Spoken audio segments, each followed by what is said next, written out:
നമസ്കാരം. വ്യാജ പ്രേക്ഷകരുടെ എണ്ണവുമായി ചാനലുകൾ കബളിപ്പിക്കുന്നതിന്റെ കൂടുതൽ വിവരങ്ങൾ പുറത്തുവിട്ടിട്ടും കേരള പോലീസ് എഫ്ഐആർ രജിസ്റ്റർ ചെയ്യുന്നില്ല. ടെലിവിഷൻ പ്രേക്ഷകരുടെ എണ്ണം കണക്കാക്കുന്ന ഏജൻസിയായ ബാർക്ക്ലേ ജീവനക്കാരെ കോടികൾ കോഴ നൽകി മലയാളത്തിലെ ഒരു ചാനൽ സ്വാധീനിച്ചതായി 24 ന്യൂസ് പരാതി നൽകിയിരുന്നു. സംഭവത്തിൽ Kerala television federation president R Sreekandan Nair മുഖ്യമന്ത്രിക്ക് പരാതി നൽകിയിരുന്നു. മുഖ്യമന്ത്രി പരാതി സംസ്ഥാന പോലീസ് മേധാവിക്ക് കൈമാറുകയും അന്വേഷണത്തിനായി സൈബർ ടീമിനെ ചുമതലപ്പെടുത്തുകയും ചെയ്തു. എന്നാൽ ഇതുവരെ എഫ്ഐആർ ഇട്ടില്ല. ബാർക്ക് ആഭ്യന്തര അന്വേഷണം തുടങ്ങിയിട്ടുണ്ട്. കേരള പോലീസ് സംഭവത്തെ ഗൗരവത്തിൽ കാണുന്നില്ല. അതിനിടെ ബാർക്ക് റേറ്റിംഗ് തട്ടിപ്പിൽ കേന്ദ്ര സംസ്ഥാന സർക്കാർ അന്വേഷണം നടത്തണമെന്നാവശ്യപ്പെട്ട് BJP സംസ്ഥാന അധ്യക്ഷൻ രാജീവ് ചന്ദ്രശേഖർ രംഗത്ത് വന്നു. റേറ്റിംഗ് തട്ടിപ്പ് ഞെട്ടിപ്പിക്കുന്നതാണ്. ഒരാൾ വന്ന് ചാനൽ ആരംഭിച്ച് പൈസ കൊടുത്ത് റേറ്റിംഗ് വാങ്ങുന്നത് നാടിന് അപകടകരമാണെന്ന് രാജീവ് ചന്ദ്രശേഖർ പറഞ്ഞു. 20-30 വർഷമായി നന്നായി ജോലി ചെയ്യുന്നവരെ ബാർക്ക് തട്ടിപ്പിലൂടെ പുറകിലാക്കുന്നതിൽ നടപടിയുണ്ടാകണം. ജനാധിപത്യത്തിലെ അഭിപ്രായ രൂപീകരണത്തെ ഹൈജാക്ക് ചെയ്യലാണ് ഇപ്പോൾ നടന്നിരിക്കുന്നത്. മാധ്യമങ്ങളുടെ വിശ്വാസ്യത പ്രധാനമാണ്. അതുകൊണ്ട് തന്നെ ഇത്തരം തട്ടിപ്പുകൾ അനുവദിക്കരുത്. മുമ്പ് ആന്ധ്രയിലും തമിഴ്നാട്ടിലും നടന്ന ഈ തട്ടിപ്പ് കേരളത്തിൽ വരുമെന്ന് കരുതിയിരുന്നില്ലെന്നും രാജീവ് ചന്ദ്രശേഖർ കൂട്ടിച്ചേർത്തു.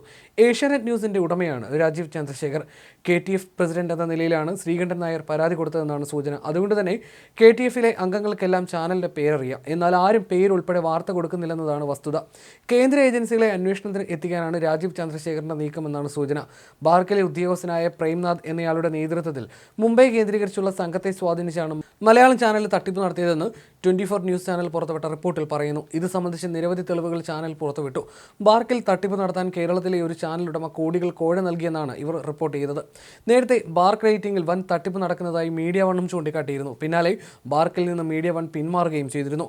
പ്രേംനാഥ് നിലവിൽ ബാർക്കിൽ ജോലി ചെയ്യുന്നില്ലെന്നും സൂചനയുണ്ട്. അങ്ങനെയാണെങ്കിൽ ബാർക്കിന്റെ ആഭ്യന്തര അന്വേഷണവുമായി പ്രേംനാഥിന് സഹകരിക്കേണ്ട ആവശ്യം പോലുമില്ല. അതുകൊണ്ട് തന്നെ എഫ്ഐആർ ഇട്ട് പോലീസ് കേസെടുക്കുന്നതാണ് സത്യം പുറത്തുവരാൻ അഭികാമ്യം. കേരളത്തിലെ ഒരു ചാനൽ ഉടമയുടെ അക്കൗണ്ടിൽ നിന്ന് ബാർക്ക് ജീവനക്കാരനായ പ്രേംനാഥിന്റെ വാലറ്റിലേക്ക് കോടികൾ എത്തിയെന്നാണ് 24 ന്യൂസ് ചാനൽ മേധാവി കൂടിയായ ശ്രീകണ്ഠൻ നായരുടെ പരാതി.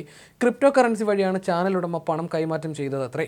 ബാർക്ക് ജീവനക്കാരൻ പ്രേംനാഥും കേരളത്തിലെ ആരോപണ വിധേയനായ ചാനൽ ഉടമയും തമ്മിൽ നടന്ന വാട്സപ്പ് ചാറ്റുകളടക്കം 24 പുറത്തുവിട്ടിരുന്നു. പക്ഷേ ചാനലിന്റെ പേര് പറഞ്ഞതുമില്ല. എന്നാൽ മീഡിയ വൺ അല്ലാതെ മറ്റൊരു ചാനലും ഈ വാർത്ത പോലും നൽകിയില്ല. ഇതോടൊപ്പം യൂട്യൂബ് വ്യൂവർഷിപ്പിൽ തട്ടിപ്പ് നടത്താൻ ഫോൺ ഫാമിംഗ് എന്ന സാങ്കേതിക വിദ്യയും ആരോപണ വിധേയനായ ചാനൽ ഉടമ ഉപയോഗിച്ചതായി 24 ആരോപിച്ചു.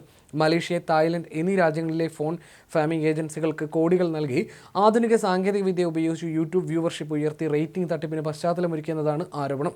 ബാർക്ക് കണക്കുകളെക്കുറിച്ച് മീഡിയ വൺ ഉന്നയിച്ച സംശയങ്ങൾക്ക് വിശ്വാസയോഗ്യമായ മറുപടി ലഭിക്കാത്തതിനെ തുടർന്നായിരുന്നു ടെലിവിഷൻ ചാനലുകളുടെ റേറ്റിംഗ് ഏജൻസിയായ ബാർക്കുമായിട്ടുള്ള ബന്ധം മീഡിയ വൺ വിച്ഛേദിച്ചത്.